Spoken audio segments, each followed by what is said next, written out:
Welcome to the Jill on Money podcast. It is the last day of September, September 30th, and we are delighted that you are joining us.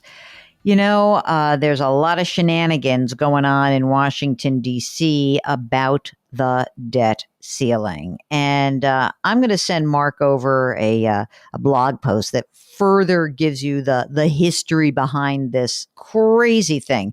Mark, when I was doing the research, I come to find out that this is basically this arcane process that goes back more than a century to something called the Second Liberty Bond Act. It was basically a law that allowed Congress to authorize a general amount of debt during World War I to give the government flexibility in borrowing by just agreeing to an upper limit rather than by saying the different things it's going to spend on. Well, so 100 years later, it's biting us in the tush because it's really important that the debt limit gets increased. And the fighting over the debt limit often will conflate different ideas. So I was so happy to be invited to go on the set of CBS Mornings to discuss the debt ceiling so that everyone could try to understand, like, let's peel the layer back a little bit. So here is my segment about the debt ceiling on CBS Mornings with Nate Burleson, Tony DeCopel, and Gayle King. So what's going to happen if the debt ceiling is not increased? Well, what has to happen right now is the Treasury has to make a series of plans, and there are not a lot of good choices. So the first would be shuttering national monuments, museums, and that would be one easy thing to do quickly. Not great if you're planning your vacation. The next would be furloughing employees. This could affect 500,000 government employees, maybe another million on top who would work without pay temporarily. And then finally, this would mean potentially delaying Social Security checks going out, impacting so many older Americans.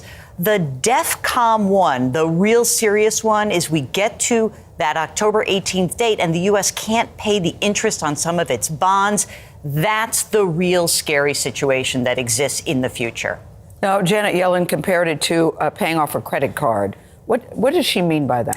Well, imagine if you and I decided we're married and we say, OK, let's go buy a flat screen TV. We agree to it. We know we're going to have to pay this back. We put it on a credit card, but we got to pay the credit card company. Yeah. Yellen is saying Congress has already voted on a series of steps about funding, and these have been enacted. So that could be the 2017 tax cuts. That can be the emergency measures through COVID. It's funding Social Security and Medicare and military.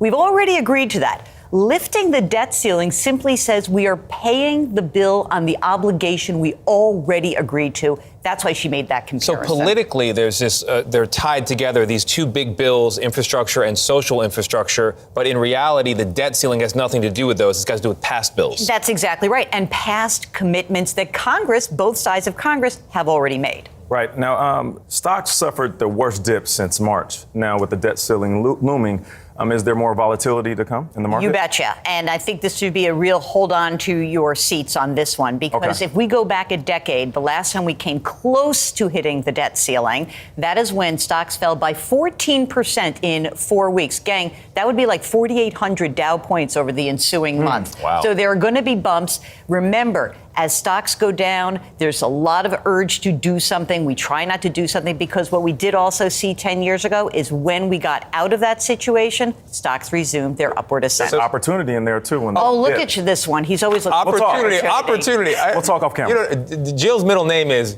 Be Cool, just sit, relax. It's going to be okay. I like that as my middle name. Jill impressive. Be Cool Schlesinger. I like that. Hard to do that, though, when you hear words like dire and catastrophic. Absolutely. Good to have you at the table sorting it all out for us. Thank you.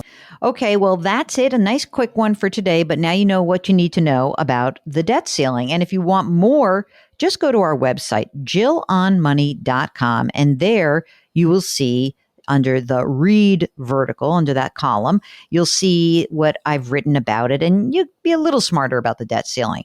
Try not to do anything wacky with your investments in order to try to outguess what's going to happen in all of this. Because really, even if the worst were to come to pass, even if the United States were to delay or miss a bond payment, even if that cratered markets, chances are the dum-dums in Congress would come back, they'd raise the debt ceiling, and things would get back on track. It's just worrisome because I'm concerned that this is a fragile recovery already. You know, we've had a good run here where we've had a lot of progress, but there are a lot of projections out there that a default would cause the economy to kind of go back into a recession, and we just want to avoid that. So anyway, we hope that we don't get there. I hope this is all really just academic and a bit of a history lesson rather than anything significant. But regardless, got to keep an eye on it. So if you've got more questions about this, you can always shoot us an email, ask Jill at jillonmoney.com. Go to the website, jillonmoney.com, click on the contact button, send us your questions, and don't forget to let us know if you would be willing to come on the air. We would really enjoy that. So lift somebody up today, and remember, you'll need a little grit, growth, and grace to get through what is likely to be a bumpy ride here in the markets. Thanks for listening. Talk to you tomorrow.